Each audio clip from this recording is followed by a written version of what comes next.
भगवान सुखदेव जी से जीवन में दीक्षा प्राप्त है, सच्ची घटना। भगवान सुखदेव जी 16 वर्ष के रहते हैं, मैं उनसे 1 वर्ष छोटा हूँ, अपने को 15 वर्ष का ही मानता।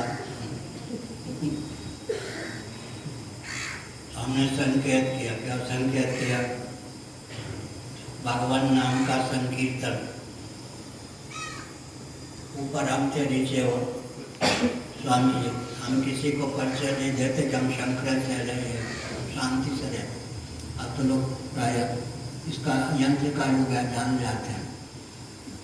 तो एक व्यक्ति थे बगल वाले सीट पर, ऊपर नीचे गृहस्थ, जहाँ हमको उतरना था उतरे। 100-150 व्यक्ति जय जयकार कर रहे थे।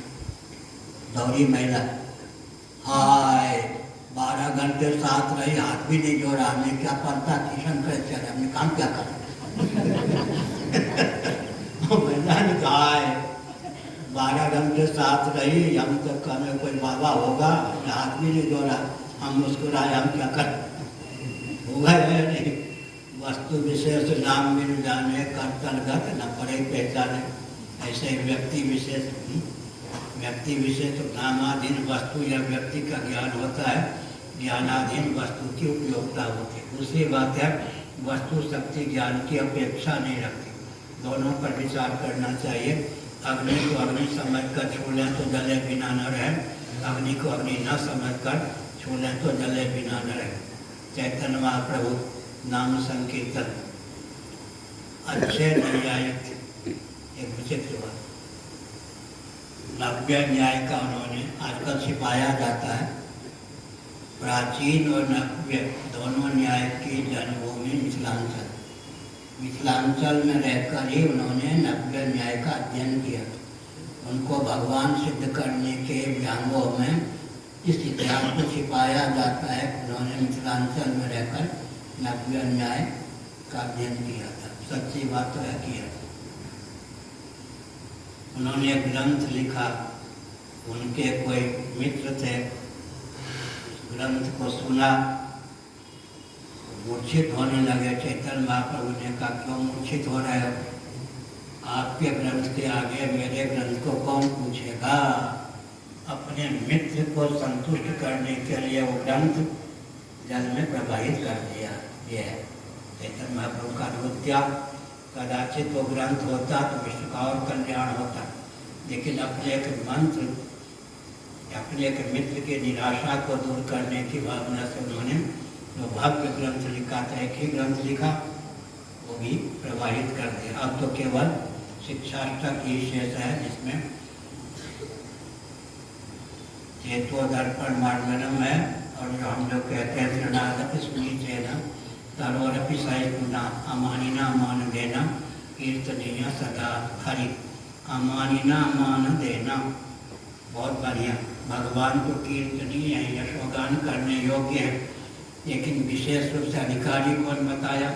अमानिना मान देना। स्वयं अमानी हो, किसी से मान न चाहे और दूसरों को मान दिए बिना न रहे।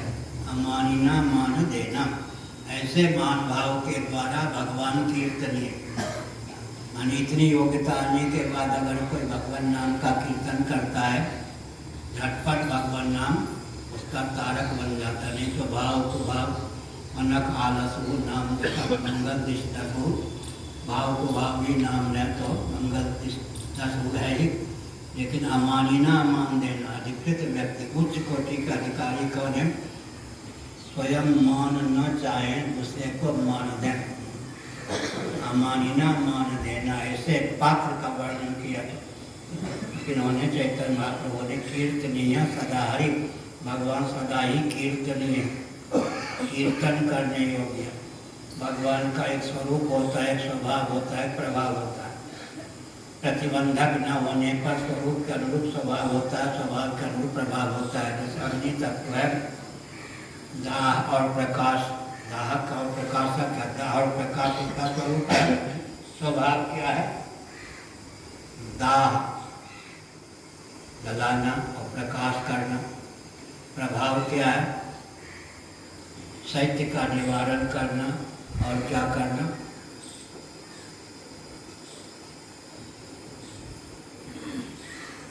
अंधकार का निवारण करना, स्वरूप के अनुरूप स्वभाव, स्वभाव के अनुरूप प्रभाव। बहुत ऊँची बात है। अब गीता के साथ में अध्याय की ओर चलते हैं। पूज्य वामदेव जी महाराज ने हमारी टिप्पणी की थी, बंदर जैसे इस डाल से उस डाल पर कूदता है, अब एक विषय को कितने दर्शन तक ले जाते हैं, बुद्धि चकरा जाती हमने संकेत किया कि अब वस्तु शक्ति ज्ञान की अपेक्षा नहीं रखती, भगवान नाम का अर्थ हम जाने या न जाने। लेकिन दूसरी ओर सिद्धार्थ स्वामी ने कहा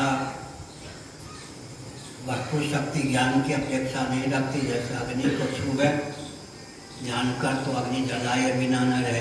लेकिन दूसरी बात यह है, भगवान के स्वरूप का ज्ञान होने पर व्यक्ति ज्ञानी भक्त हो जाता है। स्वभाव का ज्ञान होने पर व्यक्ति जिज्ञासु भक्त हो जाता है। उमा राम स्वभाव जय जाना ताई भजन तज भावनाना। भगवान के प्रभाव का ज्ञान होने पर व्यक्ति आर्तव्रतार्थी भक्त हो जाता है।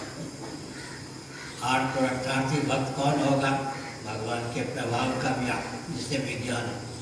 भगवान के स्वभाव का जब ज्ञान होगा, प्रणत कुटुंब पाल रघुराही, प्रणत ही नहीं, भगवत भक्ति नहीं, समर्पित व्यक्ति नहीं। भगवान का स्वभाव है प्रणत के कुटुंब का भी पालन करना। उमा राम स्वभाव जय जाना ताई भजन तज भावना आना। भगवान के प्रभाव का ज्ञान होने पर व्यक्ति आर्तर्थार्थी भक्त हो जाता है। भगवान के स्वभाव का ज्ञान होने पर व्यक्ति जिज्ञासु भक्त हो जाता है। योगक्षेमम वहाम्यहम, ये भगवान का है। और भगवान के स्वरूप का ज्ञान होने पर व्यक्ति ज्ञानी भक्त हो जाता है। नाम रूप लीला धाम के माधुर्य का ज्ञान होने पर ज्ञानी च, मधुसूदन सरस्वती जी ने पंचम पुरुषार्थ को भी माना, प्रेमी भक्त हो जाता है। तो चलते फिरते जहाँ तक बन सके भगवान नाम का संकीर्तन करना चाहिए, कहीं अर्थानुसंधान पूर्वक हो। अब जप के समय क्या हो? जप एक में संकेत करता हूँ, देवता का कारण शरीर मंत्र होता है, देवता का सब सूक्ष्म शरीर तंत्र होता है, देवता का स्थूल शरीर यंत्र होता है। कारण शरीर मंत्र, सूक्ष्म शरीर तंत्र और स्थूल शरीर यंत्र। पूरे तंत्र शास्त्र को इन शब्दों में डाल दिया। देवता का कारण शरीर कौन होगा? मंत्र। सूक्ष्म शरीर कौन होता है? तंत्र। स्थूल शरीर होता है यंत्र।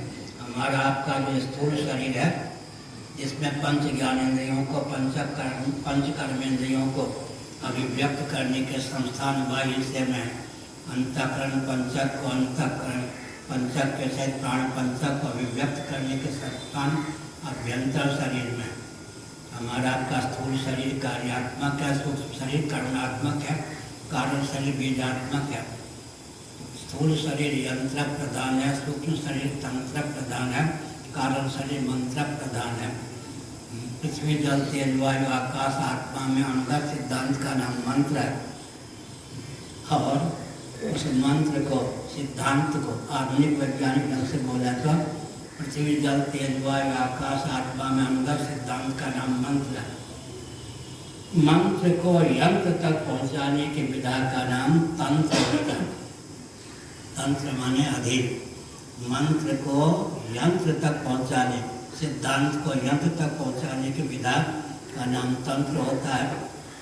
और यंत्र किसका उपनाम है? जिसके द्वारा उत्पत्ति स्थिति समृद्धि निग्रह अनुग्रह संग पंचकृत्य में एक या एकाधिक कृत्य का निर्वाह, उसका नाम यंत्र होता है। महायंत्र क्या होता है?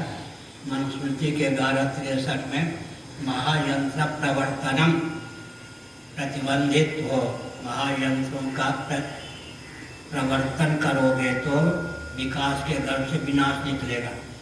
उस समय के महापुरुष अगर महायंत्रों के आविष्कार में समर्थ नहीं थे तो नियम है अप्राप्त का प्रतिषेध नहीं होता। ये मनुस्मृति 1163 में क्यों कहा गया महायंत्र प्रवर्तनम?